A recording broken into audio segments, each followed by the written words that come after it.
আছে ঈশান কোণে বিষণ্ণতায়। হাই, আমি প্রিয়া। আশা করি সকলে ভালো আছো, আমিও বেশ ভালো আছি। এখন সামনে যে আমি ভিডিওটা দেখালাম, এখন অবশ্যই তোমরা জিজ্ঞেস করবে এটা কোথায়, আর তার জন্যই আমি রেডি হয়েছি। তোমাদের প্রথমে একটু ঝলকটা দেখিয়ে নিলাম। সত্যি বলতে আমি যখন ইনস্টাগ্রাম খুলছি তখন শুধুমাত্র এই সূর্যমুখী।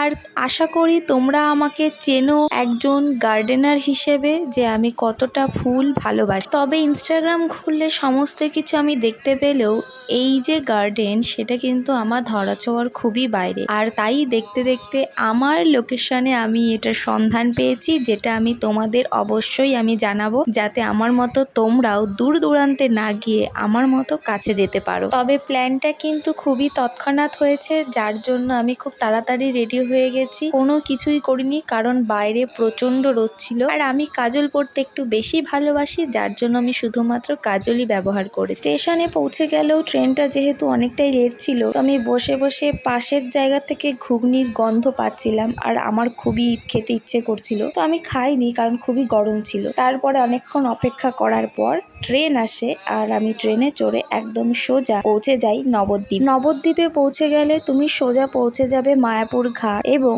সেখানে না গিয়ে তার পাশে যাবে সরবগঞ্জ ঘাটে। এখানে পৌঁছে গিয়ে সোজা রাস্তা হয়ে তোমরা পৌঁছে যাবে চরমাসদিয়া পঞ্চায়েতের সামনে। এই পঞ্চায়েতের একটু দূরে গিয়ে বাঁ হাতে একটা মিল পড়বে, এবং সেই মিল হয়ে সোজা রাস্তা তোমরা যদি পৌঁছে যাও, তাহলে একদম শেষ সীমানায় দূর থেকে কিন্তু তোমরা দেখতে পারবে সেই অসংখ্য ফুলের মাঝখানে এত সুন্দর একটা জায়গা। তোমাদের ঠিকানা আমি অবশ্যই দিয়ে দিলাম, কিন্তু তোমাদের কাছে আমার কিন্তু একটাই রিকোয়েস্ট থাকবে, যে তোমরা গিয়ে কেউ ফুল ছিঁড়ো না। কারণ আমি গত দুদিন ধরে শুনতে পাচ্ছি যে রাতে যারা যাচ্ছে তারা কিন্তু লুকিয়ে ফুলগুলো ছিঁড়ে ফেলছে।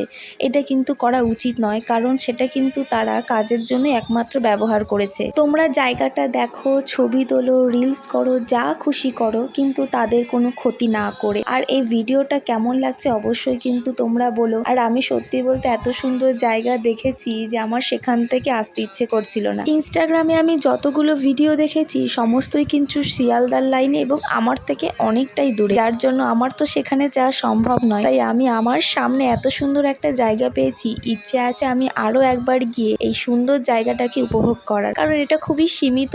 আর আমি এটাকে মন ভরে চোখ দিয়ে ভালো করে উপভোগ করতে চাই, যাতে এটার আমার সারা জীবন মনে থাকে। আর আমার এই ভিডিওটা দেখে যদি তোমাদের কোনো কাজে লাগে এবং তোমরা যদি যাও, তাহলে কিন্তু আমাকে অবশ্যই এসে একবার কমেন্ট করে জানিও। তবে অবশ্যই বলবো, এরকম দৃশ্য কিন্তু চোখ দিয়ে মন দিয়ে ভালো করে কিন্তু দেখে এসো, যাতে আজীবন মনে থাকে।